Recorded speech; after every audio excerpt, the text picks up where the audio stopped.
Selamat sore teman-teman sekalian. Kita kembali lagi bersama saya Antoni Utomo di acara You Can See. Yuk capai energi bersih bersama Utomo Solaroof. Nah, hari ini kita punya tamu istimewa nih. Jauh-jauh datangnya dari tempat yang dibahas di seluruh seantero negeri. Tempat yang nantinya akan jadi ibu kota negara. Selamat datang Pak Dr. Awang Muhammad Lutfi. Jadi teman-teman, Dr. Awang Muhammad Lutfi ini adalah Direktur Utama PT Tunggang Parangan, yakni Perseroda yang berpusat di Kutai Kartanegara. Nah, yuk kita dengar kisahnya beliau nih. Selamat sore, Pak Awang, apa kabar?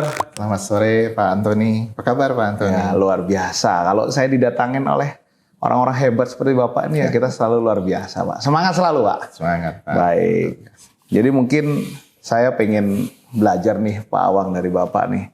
Bapak kan selaku Direktur Utama Perseroda yang memang sekarang berada di tempat yang sangat strategis nih, Pak. Seperti kita tahu, ibu kota negara Nusantara nih kan sekarang lagi dibahas di mana-mana, dikejar di mana-mana, dan tentunya dinanti-nantikan, Pak, oleh seluruh masyarakat Indonesia.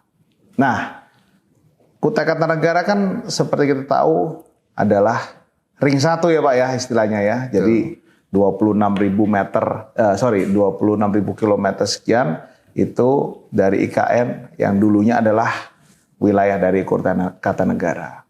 Mungkin Bapak bisa cerita sedikit nih Pak ke teman-teman. Apa sih IKN itu dan selama ini kan Bapak mengikuti nih prosesnya. Mulai dari Kukar, konon Bapak kan juga orang ini ya Pak, putra daerah lah kalau kita bilang ya. Jadi Bapak lahir besar dengan budaya Kukar yang sedemikian kental. Mungkin bisa cerita sedikit Pak, IKN itu seperti apa dan prosesnya tuh gimana sih dengan Kutai Kartanegara saat ini Pak? Baik Pak Antoni, senang sekali bertemu Pak Antoni hari ini. Mungkin sekilas tentang IKN di Kutai Kartanegara. Mungkin orang tahu Kutai Kartanegara adalah kerajaan Kutai, kerajaan tertua di Indonesia. Jadi kalau kita merunut sejarah, Kutai Kartanegara atau kerajaan Kutai sendiri adalah kerajaan tertua dan pertama di Indonesia, kerajaan Hindu. Nah, berjalan waktu mungkin puluhan generasi sampai generasi ke-20 sekarang yang memerintah 21 yang memerintah di Kutai Kartanegara. Kerajaan Kutai sangat luas, Pak. Jadi dari wilayahnya hampir di Kalimantan Utara. Dulu kalau sejarah mengatakan Kutai Kartanegara, Kutai itu dari Kambodia sampai di bawah selatan Pulau Kalimantan. Begitu luasnya kerajaan Kutai.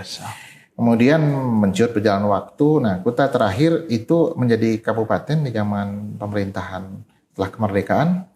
Kemudian pecah menjadi beberapa daerah, menjadi beberapa provinsi dan kabupaten. Mungkin kita tahu ada namanya Samarinda, itu pecahan dari Kutai Kartanegara, Kutai. Bontang, kemudian Balikpapan, dan termasuk Penajam. Nah, dari hasil evaluasi pemerintah, akhirnya ditetapkan Kalimantan Timur, dalam hal ini Kutai, yang menjadi ibu kota. Tapi tanah yang menjadi adalah daerah yang telah menjadi Penajam, PPU. Yang semulanya adalah Kutai. Jadi adanya dia berada di Kutai, wilayah Kutai yang berapa tahun lalu menjadi kabupaten baru, jadi PPU. Nah, jadi artinya memang semua wilayah itu berada di Kutai. Jadi kalau sejarah mengatakan memang dia berada di Kutai, dan kembali lagi kerajaan pertama menjadi ibu kota, kembali menjadi ibu kota nasional di Kalimantan Timur. Itu sedikit tentang IKN. Kita bersyukur mungkin pemerintah dengan bermacam dasar telah menentukan kembalinya ibu kota ke pusat aslinya. Kemudian sebagai orang asli, sebagai putra daerah, saya sejak beberapa tahun lalu sudah banyak memutuskan mengabdikan diri ke daerah. Ibaratnya pulang kampung Pak, jadi banyak waktu dihabiskan di Pulkam ya jadinya Pak ini ya? Iya, pulang Bapak kampung. ini edisi Pulkam nih Pak, mengabdi tapi Pulkam gitu Pak. Dedikasi, jadi setelah banyak, mungkin hampir 20 tahun, 27 tahun bekerja di banyak perusahaan di luar negeri, dalam negeri, dan bergeser akhirnya di umur menjelang, sebenarnya udah saatnya saya kembali ke Indonesia, kembalilah ke Kutai Kartanegara. Jadi kebetulan sebelum ada rencana IKN, Pak. Jadi sebelum rencana IKN saya sudah ada di Kutai Kartanegara dan berdedikasilah membangun pendidikan, kegiatan sosial, banyak sekali kegiatan yang saya kembangkan di sana. Dari sebelum menjadi direksi Pusda Tunggang Parangan. Jadi Bapak ini kalau konon kata teman-teman itu adalah kalau kita bilang tuh misalnya di Amerika itu ada dinasti Kennedy gitu Pak. Nah, konon nih Kutai Kartanegara ini juga ada nih Pak. Ada dinasti itu dari Awang, Aji sama Encek gitu Pak. Konon. Nah itu Bapak mungkin bisa cerita dikit tuh Pak. Dan konon Bapak itu salah satu bagian dari sebenarnya dinasti itu tuh Pak yang sudah turun temurun lah kalau orang bilang itu memang orang lama gitu Pak di sana, keluarga yang bercokol gitu Pak. Betul sekali Pak Antoni, betul sekali. Saya dari keluarga Awang, Aji, karena kebetulan Ibu Aji, Bapak saya Awang, dan masih bagian keluarga besar dari Kesultanan Kerajaan Kutai Kartanegara. Dan kami ada keluarga besar yang kebetulan berada di banyak kota juga, ada di banyak di daerah juga. Dan sekarang mayoritas mereka sudah ada di Kutai Kartanegara kembali juga. Dan saya salah satunya yang memutuskan untuk mengabdi di Kutai Kartanegara. Alhamdulillah Pak. Luar biasa. Dan itu bagian dari keluarga besar Kesultanan Kutai Kartanegara. Jadi teman-teman kalau kita dengar hari-hari begini yang namanya Sultan atau anak Sultan, nah ini beliau ini yang betulan gitu. Betul-betul secara harafiah memang keluarganya turun-temurun anak dari kerajaan gitu Pak. Nah, tapi saya mungkin pengen sedikit lebih dalam Pak. Jadi Bapak itu kan selama berpuluh tahun berkarir di luar. Sudah dalam kondisi nyaman lah ya, karir Bapak baik gitu dan secara kemapanan saya pikir ya mungkin bisa-bisa malah lebih nyaman gitu Pak daripada kembali ke daerah asal yang harus mengabdi di Perseroda yang istilahnya secara mungkin finansial Bapak nggak senyaman yang lama gitu. Dan itu kira-kira waktu beradaptasi gimana sih Pak? Dan apa sampai sekarang itu masih tujuannya itu tercapai gitu Pak? Nah mungkin Bapak bisa cerita sedikit ke teman-teman karena saya pikir contoh Pak Awang ini adalah sosok yang memang harus kita lestarikan gitu teman-teman ya. Artinya banyak sekali teman-teman Indonesianis itu kan bekerja di luar negeri, bekerja di perusahaan-perusahaan multinasional. Kenapa sih yang membuat Bapak balik itu? Dan apa yang Bapak percaya di masa depan Kutai Kartanegara atau Indonesia pada umumnya? Karena banyak teman-teman itu kan merasa, alah saya balik juga paling nggak dihargain di sini. Alah saya balik juga mungkin mohon maaf nih, kondisinya koruptif gitu, tidak nyaman sehingga mereka malah berkarir di luar Indonesia Pak. Mungkin Bapak bisa berbagi cerita nih Pak supaya teman-teman yang saat ini nonton nih Pak yang mungkin nggak di Indonesia, mereka juga ada satu pandangan ini loh, ada Pak Awang yang malah kembali ke daerahnya, membangun daerahnya dan sampai sekarang jadi IKN itu benar-benar Bapak bisa memberi dampak gitu Pak. Merujuk dari pengalaman sih banyak sekali kawan-kawan yang setelah sekolah di luar ataupun telah bekerja di luar memutuskan menghabiskan waktunya mungkin sampai akhir hayat di luar. Mungkin sempat juga tergoda itu. Tapi setelah melihat situasi di negeri ini sendiri, kemudian saya melihat kampung halaman sendiri yang jauh tertinggal dari impian. Entah kenapa ya juga tergerak juga ingin kembali ke daerah. Mungkin orang katakan life beginning at 40, yang begitu 40 tahun lebih sebaiknya saya harus kembali ke Indonesia, kembali ke Kutai Kartanegara. Saat itu masih Kutai Pak, masih kenalnya Kutai. Dan itu membuat semangat. Akhirnya apa yang terlihat bahwasanya senyaman-nyaman tempat orang masih nyaman tempat sendiri. Ibaratnya gitu, masih tetap ada tempat negeri sendiri yang lebih baik. Dan senyaman-nyaman tempat orang tetap lebih nyaman di tempat sendiri. Luar biasa Pak. Artinya menemukan bahwa di Indonesia, terutama yang kayak kami di daerah, di Kalimantan Timur, kembali ke kampung halaman suatu hal yang menyenangkan. Banyak hal yang bisa jadi pengalaman hidup yang menjadi kenangan. Bisa ketemu keluarga, kerabat, dan kawan-kawan lama yang memang sudah lama ada di sana. Lepas dari itu, tidak semua orang ya, tergantung cara berpikir orang. Kalau dia berpikir hanya untuk materialis, dan mungkin dia harus bekerja di banyak perusahaan, mendirikan perusahaan, memiliki uang berlimpah. Tapi begitu kembali di daerah kan tantangannya berbeda. Dia harus masuk ke daerah yang tidak nyaman. Zona nyamannya hilang. Dia memulai dari nol, membangun kehidupan sosial, membangun yang ibaratnya udah biasa serba nyaman menjadi tidak nyaman. Tapi justru tantangan. Memang tahun-tahun pertama luar biasa beratnya. Tapi setelah melewati so good aja dan nyaman aja sepertinya. Tergantung kita kemampuan beradaptasi tinggi dan rasa syukur, Anthony. Rasa syukur. Saya sepakat Pak. Jadi memang rasa syukur ini saya kira di profesi apapun Pak kita. Kalau itu ada, kayaknya banyak yang bisa kita syukuri ya Pak ya. Betul. Dan tidak fokus hanya terhadap masalah atau tantangan di kehidupan kita. Baik, jadi kalau saya boleh lebih dalamin Pak.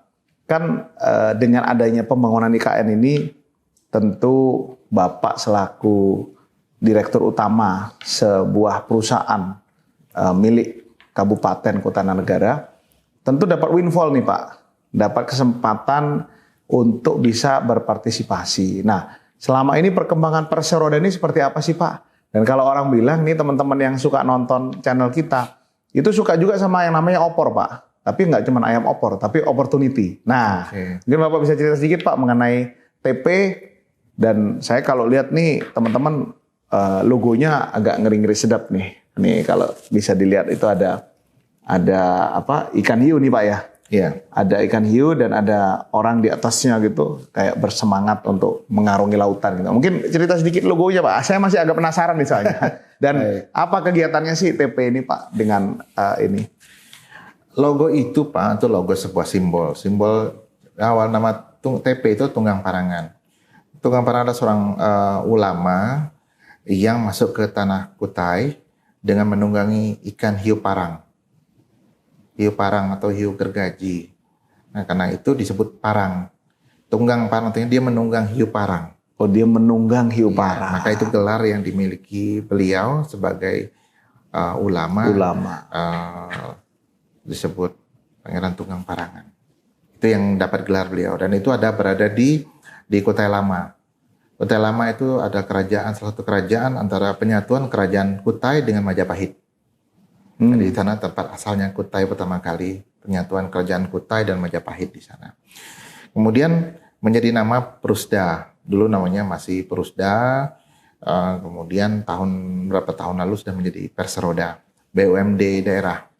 Nah, Prusda ini sendiri adalah perusahaan daerah yang pernah mati suri karena masa lalunya, kesulitan beroperasi dan sebagainya. Bupati melakukan lelang dan saya ikut lelang dan alhamdulillah saya terpilih menjadi Direktur Utama Prusda sekarang. Jadi genap setahun menghidupkan yang mati menjadi hidup dengan support semua pihak, support Pak Bupati, support dan sebagainya, jaringan yang saya miliki. Ini perusahaan bisa hidup lagi. Bahkan dalam sejarahnya di Kutai Kartanegara pertama kali bisa PAD. Oh, luar biasa. Jadi kita sudah bisa membuat neraca positif yang sekian tahun tidak pernah untung, sekarang bisa untung. Nah, tidak berhenti dari untung tadi. Untungnya kenapa bisa untung? Kan pertanyaan selanjutnya adalah membangun jaringan bisnis, membangun industri, membangun layanan, membangun trust ke semua mitra. Dan itu mulai saya bentuk selama setahun ini. Sehingga saya berkeliling kemana-mana, di dalam negeri, luar negeri pun saya memperkenalkan Prusda Tunggang Parangan ke BUMN, BUMD. Saya berkolaborasi dengan beberapa BUMN dan BUMD yang lain. Intinya membangun bisnis. Karena bisnis pada intinya juga tidak bisa sendiri, harus dalam bentuk berjaringan. Makin jaringan makin kuat, makin opportunity kita makin kuat. Jadi opportunity yang Anthony katakan adalah mencari peluang. Nah, itu dia. Nah, kebanyakan perusahaan fokus dengan satu jenis kegiatan, satu jenis produk. Prusda Tunggang Parangan itu hampir 7 sektor. 7 sektor yang dikelola. Di luar minyak dan gas dan air, hampir semua sektor ada di Prusda Tunggang Parangan. Artinya, chance saya berekspansi ke semua sektor sangat luar biasa. Sehingga saya mau bergabung di bidang industri perkebunan, pertambangan, perikanan, kelautan, maritim, transportasi, layanan jasa internet, hingga pelabuhan, kami bisa. Nah, tinggal adalah mitra-mitranya. Jadi tugas saya adalah membangun industri bersama mitra-mitra untuk daerah. Jadi tinggal bagaimana kita ekspansi lebih cepat dengan mitra-mitra. Nah, ini yang harus saya bentuk trust. Itu kenapa saya membuat kunjungan ke banyak calon-calon mitra, berdiskusi dan bertukar pikiran. Karena balik lagi mau Ya, penting itu Pak. Betul. Bisnis itu kan memang kepercayaan ya Pak ya. Betul. Menyamakan tujuan untuk mencapai creating value bersama. Betul. Kalau teman-teman bayangkan seorang direktur utama Perseroda itu kayaknya kan masih ini Pak, mindset secara umum tuh terbelakang, lambat. Artinya nggak sedikit juga yang punya pemikiran kalau berhubungan dengan pemerintah itu akan ruwet gitu Pak. Nah justru itu mungkin saya lihat dari diskusi kita nih, Pak Awang itu jauh dari sosok itu gitu. Maksudnya Bapak orangnya sangat terbuka untuk bekerja sama dan lain-lain. Nah ini teman-teman adalah sebuah peluang pada saat kita bisa bermitra dengan perusda-perusda yang berpikiran progresif seperti Pak Awang. Saya kira perusda ini juga bisa menavigasi ya Pak ya, teman-teman yang mau berinvestasi di Kalimantan Timur. Sehingga kalau orang bilang bahasa Perancisnya itu nggak salah jalan lah kira-kira gitu ya Pak. Betul. Jadi itulah yang saya tawarkan. Mungkin kalau orang lain lebih banyak menawarkan mitra yang datang, ditanya Anda punya apa? Kalau saya nggak nanyakan Anda punya apa, kita duduk, kita diskusi apa yang kita bisa bangun bareng. Jadi pendekatannya agak berbeda sehingga saya akan mengadjust penyesuaian dan mitra pun akan menyesuaikan dengan situasi sehingga kita menemukan solusi bersama dan kerjasamanya klop. Jadi bukan saya akan menunjuk. Kalau orang mungkin pendekatannya agak berbeda sedikit, saya akan lebih cenderung bersepakat untuk berkolaborasi apa yang kita bisa lakukan, terutama di kesesuaian dengan lingkungan di Kutai Kartanegara, kebutuhannya saya lakukan sendiri, asesmennya, kemudian risetnya, kami butuh apa, kami seperti apa, dan sebagainya. Sehingga begitu ada mitra datang, akan tukar-menukar pikiran. Ini loh yang bisa kita jalankan, ini yang bisa, ini jangan, ini nanti, ini jangka pendek, jangka menengah, jangka panjang. Sehingga chance tadi yang semula tidak terlihat terbuka. Artinya bukan sekedar orang datang ke uang, tapi orang datang dengan sesuatu, disambut dengan sesuatu, dijadikan sesuatu. Kira-kira itu yang akan saya lakukan. Jadi alhamdulillah, sehingga banyak mitra bertanya, kalau begitu bagaimana dengan perizinan dan sebagainya. Oke, kita handle bareng. Semuanya posisi win-win solusi, kita handle bareng, kita urusin bareng, kita bantu secara kepemerintahan. Dan support saya dari pemerintah sangat luar biasa. Dari Pak Bupati juga kita akan dapat support. Insya Allah dengan Pak Gubernur dan yang semua pun di kawasan Kutai Kartanegara sangat mensupport. Semua kabupaten juga sangat dekat dengan kami, sehingga akan saling support. Hingga kita tidak akan kesulitan masalah perizinan, masalah akses dan jaringan yang ada. Jadi terarah sehingga orang tidak salah arah. Nah itu gitu. Terarah sehingga orang tidak salah arah. Betul. Kembali ke IKN sedikit Pak Awang. Jadi IKN ini kan sebagai sebuah magnet ini Pak. Seluruh Indonesia melihat, seluruh dunia melihat. Bagaimana Bapak melihat peran Perusda itu begitu penting, terutama Perusda Kutai Kartanegara, karena kalau saya tidak salah membaca Pak, 27.000 itu atau 26.000 sekian itu adalah lahannya Kutai Kartanegara. Artinya secara historis dan kajian-kajian itu memang yang paling strategis itu area-area Kutai Kartanegara Pak, dengan yang mungkin di PPU sekitar 3.000-an. Nah, apa kiat-kiat Bapak untuk mengambil peran Pak dalam pembangunan ini sehingga pada saat orang berinvestasi, pada saat orang berpartisipasi itu Perusda juga bisa ngambil peran yang sangat vital di situ Pak. Oke.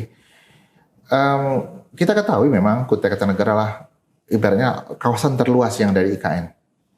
Jadi yang paling luas adalah Kutai Kartanegara dan sangat disayangkan kalau kita tidak ikut berperan. Nah, Perusda salah satu adalah kendaraan pemerintah, perpanjangan tangan pemerintah dalam berusaha, berbisnis, bermitra, membangun industri. Sehingga yang harus kita lakukan adalah lebih agresif membangun industri untuk menyokong IKN. Karena kita tahu IKN sendiri kan punya tim otonomi sendiri dan berjalan.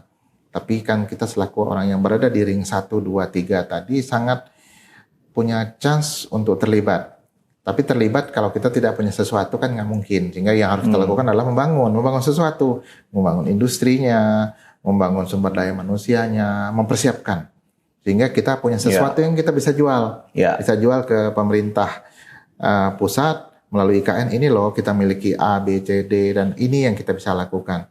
Sehingga persyaratan kewajiban IKN untuk memberdayakan lokal itu bisa ada dasarnya.